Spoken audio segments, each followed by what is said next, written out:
Selain itu, penyidik juga telah menyita 723 item barang bukti termasuk dokumen asli dari Universitas Gadjah Mada yang menegaskan bahwa ijazah Insinyur Haji Joko Widodo adalah asli dan sah. Baik, bismillahirrahmanirrahim. Assalamualaikum warahmatullahi wabarakatuh.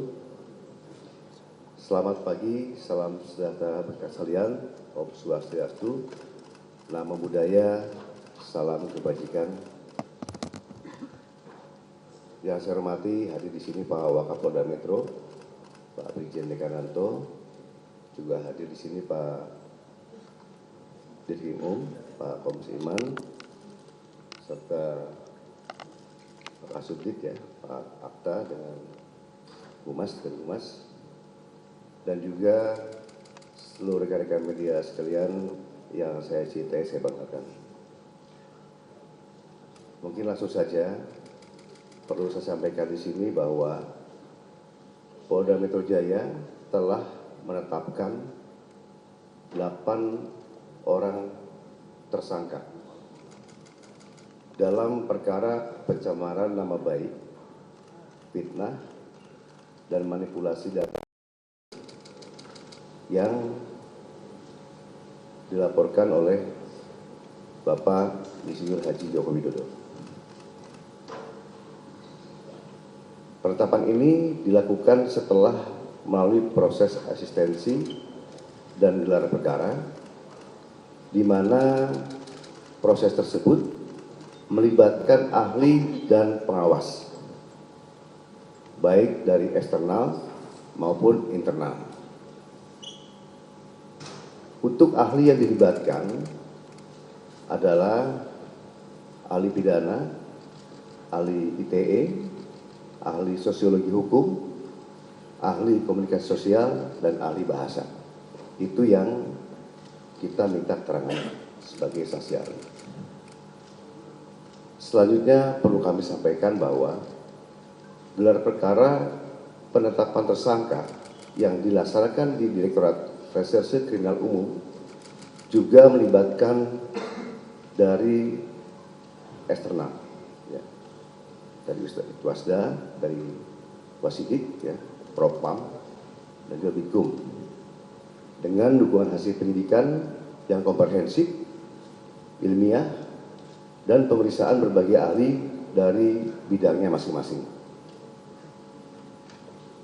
Berdasarkan hasil penyidikan, kami menetapkan 8 orang sebagai tersangka yang kami bagi dalam 2 klaster. Antara lain, 5 tersangka dari klaster pertama yang terdiri atas nama ES, KTR, MRF, RE, dan DHL. Untuk tersangka dari klaster ini dikenakan pasal 310 dan atau pasal 311 dan atau pasal 160 KUHP dan atau pasal 27A junto pasal 45 ayat 4 dan atau pasal 28 ayat 2 junto pasal 45A ayat 2 Undang-Undang ITE. Untuk klaster kedua, ada 3 orang yang akan ditetapkan sebagai tersangka, antara lain atas nama RS, RHS, dan TT.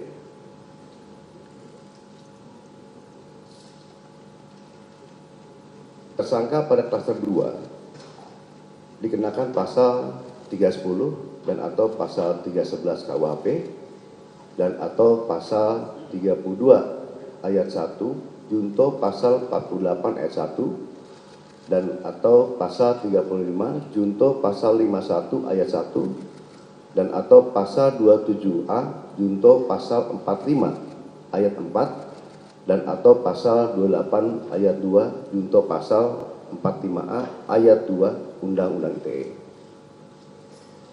Rekan-rekan media yang saya banggakan, dalam prosesnya penyidik telah memeriksa 130 saksi dan 22 ahli dari berbagai bidang yang terdiri dari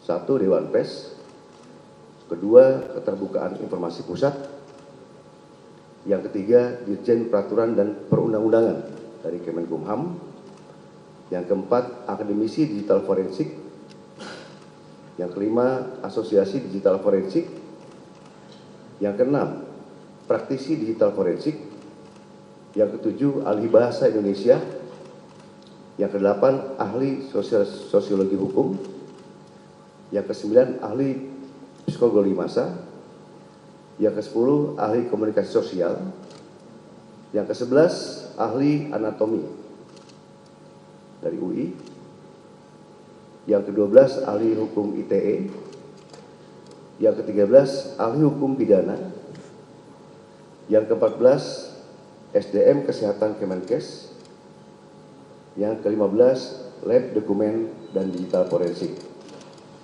Selain itu, penyidik juga telah menyita 723 item barang bukti termasuk dokumen asli dari Universitas Gadjah Mada yang menegaskan bahwa ijazah Insinyur Joko Widodo adalah asli dan sah. Hal tersebut juga diperkuat oleh hasil pemeriksaan dari Puslapor Polri dalam aspek analog dan digital. Berdasarkan temuan tersebut, penyidik menyimpulkan bahwa para tersangka telah menyebarkan tuduhan palsu dan melakukan edit serta manipulasi digital terhadap dokumen ijazah dengan metode analisis yang tidak ilmiah dan menyesalkan publik.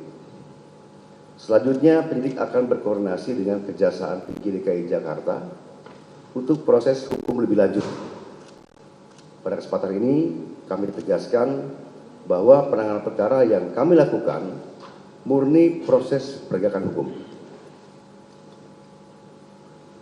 Kemudian seluruh tahapan juga dilakukan secara profesional, proporsional, transparan, dan akuntabel. Oleh karena itu, kami menghimbau kepada masyarakat untuk bijak dalam menggunakan media sosial, jangan mudah terprovokasi oleh informasi yang tidak benar, serta selalu melakukan cek dan klarifikasi sebelum menyebarkan sesuatu. Mari kita jaga bersama suasana yang sejuk, aman, dan tertib agar ruang publik bisa selalu nyaman dan kondusif. Demikian yang kami sampaikan. Terima kasih.